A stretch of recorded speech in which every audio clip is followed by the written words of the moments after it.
quem conhece muito Cielo lá da CFA é o Alexandre, meu sócio, cara craque, conhece tudo.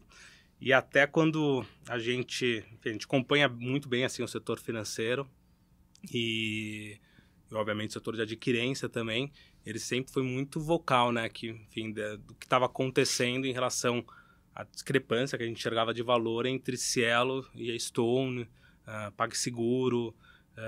Então ele sempre bateu bastante, com total razão, e acabou se provando verdade em relação ao setor e a diferença de precificação dessas empresas, né? Mas esse é um setor que, assim, ele tinha sempre, até, sei lá, 2017, ele era muito queridinho, né, de todo mundo, né? É um setor que cresce muito, obviamente, né, e continua crescendo, porque, enfim, quanto mais as pessoas gastam no cartão, e isso acaba subindo.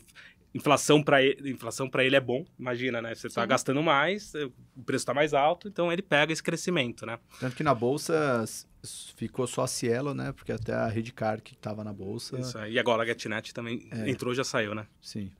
E então esse setor sempre foi muito bem visto, né? Tinha um ROI altíssimo, né? Competição, enfim, até 2017 não era muito alta, né? Você tinha lá a Cielo, você tinha a Redcard, enfim, então não tinha muita competição.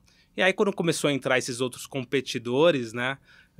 Enfim, até quando você conseguiu passar, né, seu cartão, qualquer maquininha aceitava qualquer cartão, e isso antes não era possível, né? Foi uma mudança do BC até isso, né? Exatamente. E aí você entrou, assim, uma competição muito grande, alimentada também por um dinheiro muito barato no mundo, né? Então, você não tinha só a Stone, eu não sei se você pegasse, tinha um monte de empresas de adquirência surgindo enfim, por aí, né?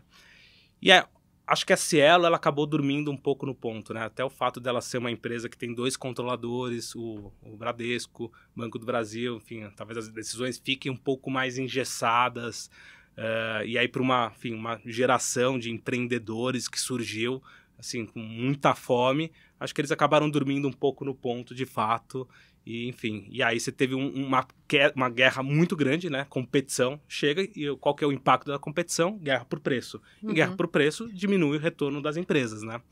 Então, você teve um take rate, né? Que é o que eles ganham sobre o volume que é negociado, né? Na adquirência, que caiu bastante, né? Então, enfim, isso daí caiu, sei lá, de 1 e alguma coisa, caiu para, sei lá, da Cielo caiu para 0,70.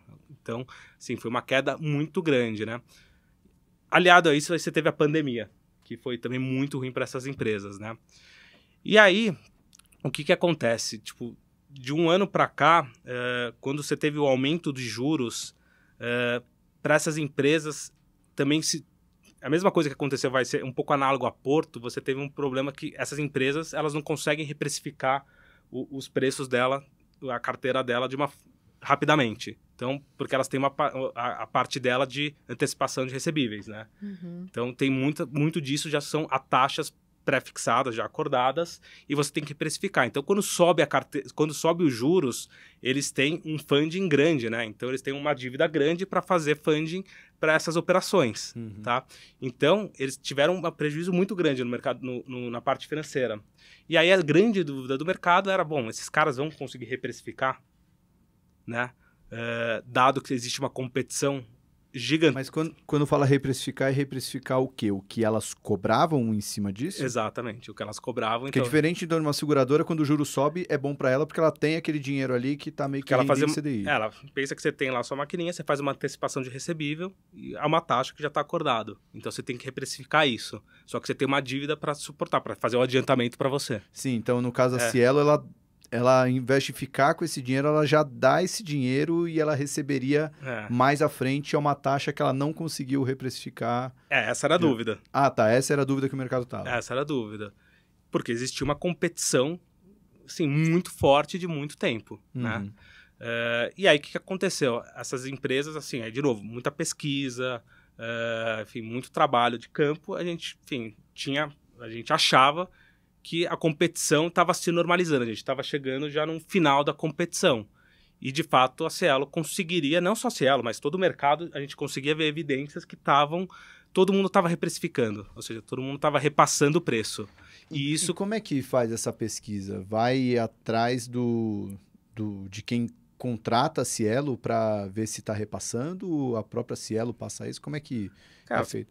Porque, assim, em 2019, na outra encarnação, quando a gente estava falando de Cielo, falavam que era só fazer uma pesquisa de campo para ver quantas maquininhas diferentes existem em vários estabelecimentos, para ver como está forte a competição, né? Sim. Nesse caso, qual é o tipo de pesquisa que mas acho que é isso também. Assim, a gente tem uma coisa lá que a gente vai falar com todas as empresas, mas esse é o trabalho básico, tipo, nosso, né? Nosso de análise, né? Conversar com as empresas. Depois a gente tem que testar o que as empresas estão falando, enfim, empiricamente, né? Enfim, seja conversando com... Sei lá, a empresa fala que não está perdendo cliente. Pô, vamos conversar com os clientes? Vamos tentar conversar com os clientes? A empresa fala que está repassando o preço.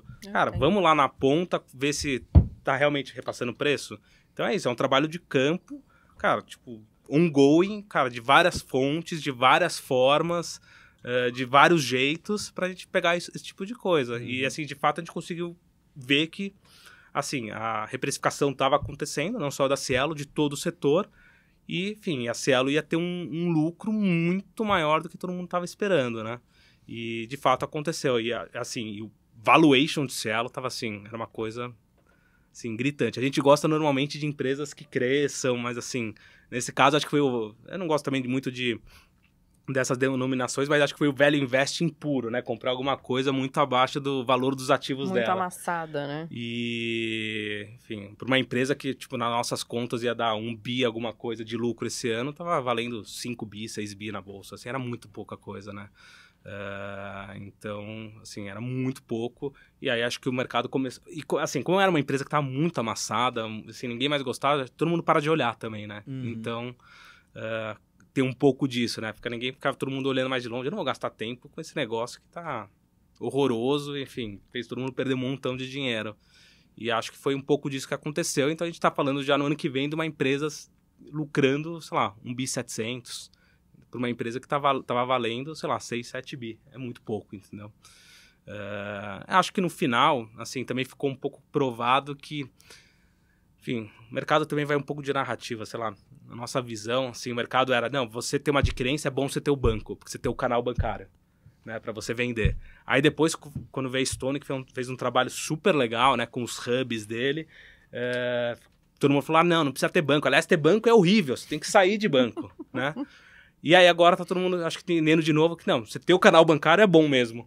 Então, assim, a Cielo é uma empresa que tem, sei lá, 35% de market share, ela perdeu bastante, ela tinha 50% do mercado, mas assim, ela tem algumas vantagens ainda que a gente consegue entender. E quando você olha, Mateuzinho, de novo, quando você olha o EVA da Cielo, o EVA, ele estava negativo depois da pandemia, mas era um EVA delta positivo, ou seja, ele estava melhorando a operação e ele vai conseguir gerar EVA positivo a partir do ano que vem. Então, um pouco nessa história. O que é esse EVA que o Ciro fala sempre de você? Você gosta de É, EVA? é basicamente o que mede o quanto que a empresa gera de retorno acima do custo de capital. Né? Então, é o spread entre o ROIC e o WACC, né? Digamos assim. Então, quanto mais... Se a empresa aumenta o ROIC, ela vai crescendo o seu EVA. Basicamente é isso. Cara, e o EVA é o famoso EVA, né? É o famoso EVA. Maravilha. Você sabe que a gente fez um post uma vez nas redes sociais da SFA falando sobre EVA. Aí todo mundo repostou, mas a gente perguntava, você sabe o que é EVA? E todo mundo falou assim, sim, é Eva, mulher do Adão. Aquela banda de axé. Eva é a banda de axé. Maravilha. Mateuzinho dando aula aqui. E gosta de Cielo? Cielo é um pouco menos a sua cara, hein? É menos a minha cara. Mas assim, é o que o Ciro falou, né? Subiu 150% e ainda tá 7 vezes, né? Mas eu acho que o cenário competitivo, em algum momento, não sei, vai que a Estônia, o PagSeguro ou a rede começam a novamente experimentar, acha, o que vai ser o longo prazo disso, né? Então, mas a distância, você começou sua narrativa falando da diferença de valuation entre elas. Pelo que eu entendi, a Cielo estava muito amassada e as outras estavam muito caras. Ainda está. Stone... Ainda está bem distante, porque a Stone teve... Stone, se você olha para esse ano, 50 vezes. E aí o mercado tá que ela dobra o lucro pro ano que vem. Aí estaria 25 vezes. Só que a chance desse lucro ser revisado para baixo também existe. Então pode ser que ela esteja até mais cara, né? Só que tem mais crescimento também. O market share da Stone é muito pequeno, né? Não sei de cabeça quanto é que é, mas se ela crescer para 3, 4% de market share. Sim. Então tem mais crescimento embutido, né? Aí tem várias coisas que acabaram acontecendo também, enfim, estou tipo, a carteira de crédito, né, que teve um problema, enfim. É aquele negócio, né, dar crédito é fácil no Brasil, né? Aí, enfim, aí o juro sai de 2 para 14, a gente vê quão fácil era. Recuperar um crédito é que é difícil, né? É fácil, difícil é recuperar.